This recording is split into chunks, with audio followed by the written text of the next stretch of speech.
Hey guys, Ernie here and welcome to the Paleo Hiker MD channel. If you're like me and you like to go backpacking, chances are that you work hard on reducing your pack weight, in particular your base weight. Now your base weight is anything in your pack minus consumables like food, water, or fuel. When I started seriously backpacking maybe 5 or 6 years ago, I carried a lot more weight than I do now. I've been able to reduce my base weight quite a bit, with my last trip being just over 10 pounds. So stay tuned and I'm gonna give you guys 10 simple tips to lower your base weight and make backpacking more fun. Thanks for watching.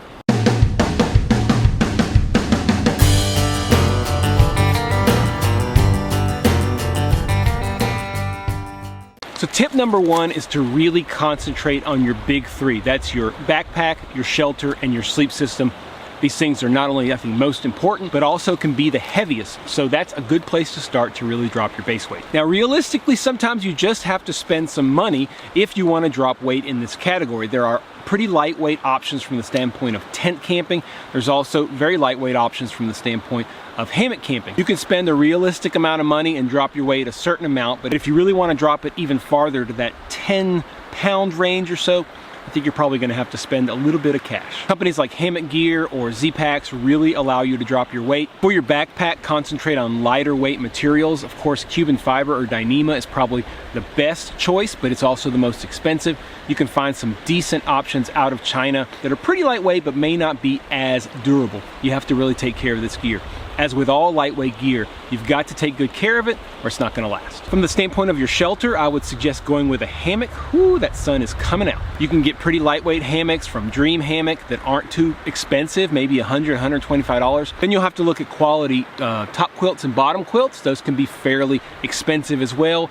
More expensive products will be lighter. Hammock Gear is the company that I use and they're wonderful. That, of course, is the third part, which is the sleep system, keeping yourself warm. If you're starting out backpacking, get things that are affordable and that are in your price range. As you start to get more into the outdoors, you're going to want to drop the weight of your big three. So if you're looking for the best place to start, in my opinion, start with those 3 items. My next piece of advice for ultralight backpacking is to hike near water. Now, if you're hiking specific areas and you're not able to make choices on where you really hike from the standpoint of water, then you just have to deal with it. I don't backpack that much. I usually backpack maybe 3 to 5 times a year. And I always try to make sure that I'm hiking along a river or that I'm always close to a water source. A liter of water is 2.2 pounds. If you have to carry 2 of them, that's, of course, you got it, 4.4 pounds. When you really want to keep your overall weight down, you can keep your base weight down pretty good, but you're going to pack on a lot of weight if you have to carry a lot of water. So if you're able to, and you can choose, hike along a water source and you'll really cut your weight down. Tip number 3 is to watch your toiletries. They could be very heavy. You get things like toothpaste and soap and all these different things. They can get pretty heavy, so make sure you buy micro containers, get the travel size, or even better, get some super small lightweight containers from Walmart or any pharmacy and fill those up yourself. When you're starting to really count your base weight going by ounces, you can definitely grab a couple of ounces by decreasing the amount of toiletries you need. Look at how long you're going to be out there. Don't bring more than you need, and you'll save some weight. And tip number 4 along the same lines, take a good look at your first aid kit. If you're going to bring medicines, if you're going to bring extra blister tape or whatever it is, just try to bring as little as you need. You don't need to bring a bottle of Tylenol. Get a little plastic baggie and throw 6 or 8 Tylenol in there. You don't need to bring a million things. You're probably going to be within a relative distance of safety. So you don't have to bring the whole freaking pharmacy. Look at every single thing that you're bringing, try to put it into smaller, lightweight containers like super small Ziploc baggies instead of the containers that they normally come in, and you'll save a lot of weight with your first aid kit. Tip number 5 may seem a little obvious, but I want you to really sit down and think about what you need on the trail. If it's your first trip, I get it, you don't necessarily know, and you're probably gonna bring a lot more than you really need. This is not a trip about being a prepper, this is not a survival trip. You do need basic things to survive, but you don't need tons of redundancy like your NASA. I think you need redundancy in 2 major areas. One is water purification, and the other is navigation. That's really simple and lightweight. For water purification, make sure you bring a pack of water purification tablets. That'll cost you a couple of grams. And from the standpoint of navigation, make sure you have your phone, which pretty much everybody has these days, and try to have a paper map which weighs hardly anything, and that'll take care of that. Other than that, really try to ditch what you don't need. Take a really strong look at your list and think, what do I need when I'm out there, and what am I just carrying extra? This will come with experience, but like I said, it may seem simple, but take a really good look at your list and decide what you think you really need. Tip number 6 is to choose your food wisely. Food can really weigh you down. You do not need a can of baked beans. Not only is it super heavy, but you're gonna have to pack that can out, which is not very smart. Most people are gonna choose dehydrated or freeze-dried meals, and I absolutely recommend the same. They allow you to carry a lot of calories with a minimum amount of weight. But don't overlook snacks. They can also really weigh you down. You want to try to take a look at how much do things weigh and how much energy do they give me. On the trail, you're looking for calories. So what's your best bang for your buck from the standpoint of weight for calories? Take a good look at that and you'll be able to find a happy medium on what you carry. One thing I really recommend is high energy foods that are made for like long distance running. Honey stingers, honey stinger waffles, the fruit chews, energy beans. Those things really give you a lot of energy for a small amount of weight. Lastly, take a look at your serving sizes. I always get single serving meals. They're hard to find sometimes, but they help me cut back on weight, usually about half the weight, and I don't have any excess. I've never been hungry after a single serving meal, and I'm not sure that I've ever finished a double serving meal.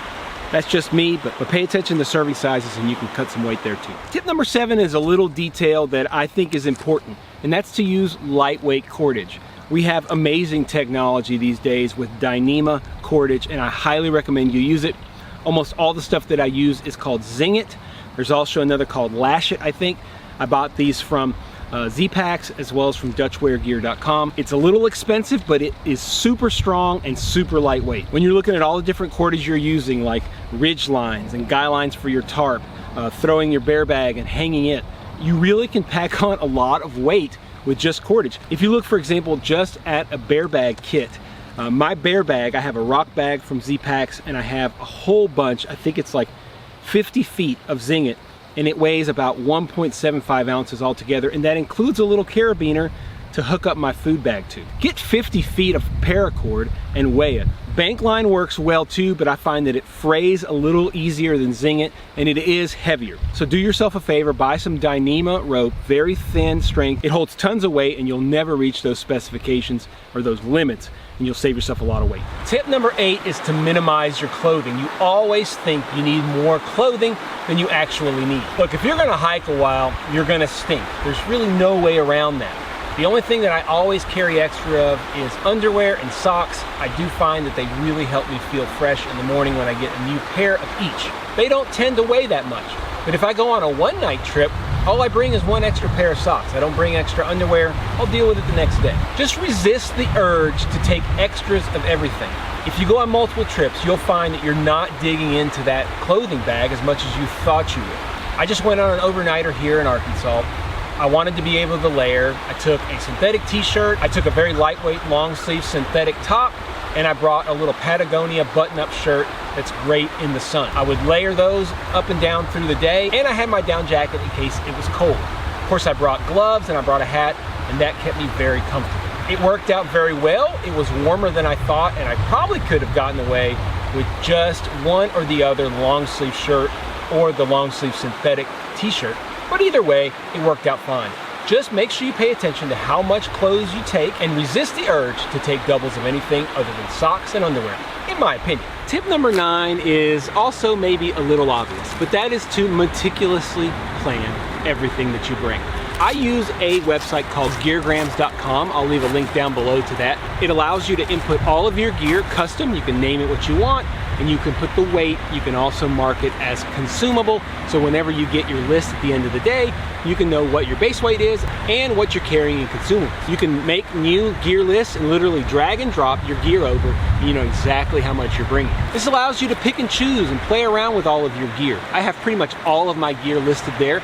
Some of it I don't ever take on trips because it's super heavy, but I'm a little anal, so I've got all of my gear listed. It also helps you because you're able to put a check mark by everything when you pack it.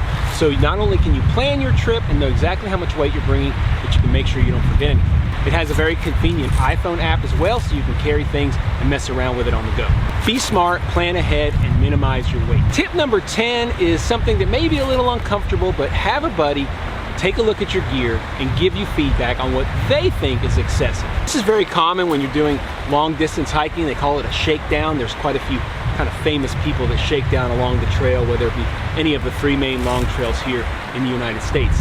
You spend time looking at your list and you think about it incessantly, at least if you're like me, you do. But you're always kind of looking at it from your perspective. So get somebody else's perspective, and they're gonna say, you know what, do you really need 5 pairs of socks? You're gonna be out there for 7 days. Just bring 2 or 3 pairs of socks, wash them, and hang them up to dry at night. Makes sense, right? Well, you may be somebody who thinks you need a lot of socks. You need to get over that. Maybe you need somebody to point it out to you. Whatever it is, getting someone else to take a good look at your gear is definitely a good idea to try to trim your weight. Of course, you also have to listen to their advice, or it really doesn't work. Now, this isn't a how-to on ultralight backpacking. That's not what it's intended to be. Over the years, I've tried to lower my weight, and these are just 10 things that I really found helpful to me to do that. My base weight when I started backpacking was probably 20 or 22 pounds, and I've spent time thinking about what I need, purchasing lighter gear, and like I said, this last trip along the Buffalo River, which by the way, is exactly what you've seen in the background of my shots, I was able to get my base weight to about 10.5 pounds. Total pack weight was about 17 pounds, 18 pounds, depending on how much water I was carrying. I did make a full video on that loadout, so make sure you check it down below. I'll leave a link. I don't know if it's going to publish before this does, but either way, there'll be a link down there once both of these videos are published. Do you guys have any practical ideas on trying to drop your base weight? Anything you would add to what I said? Leave it down below in the comments. That would be really helpful. Just be respectful and try to educate other people. That's what we're here for on YouTube, trying to learn from each other. I'll admit that I'm kind of a gear nut, and I love calculating my weights and taking a look at all the different options. Some people aren't, and they're never going to be that weight conscious, and that's okay as well.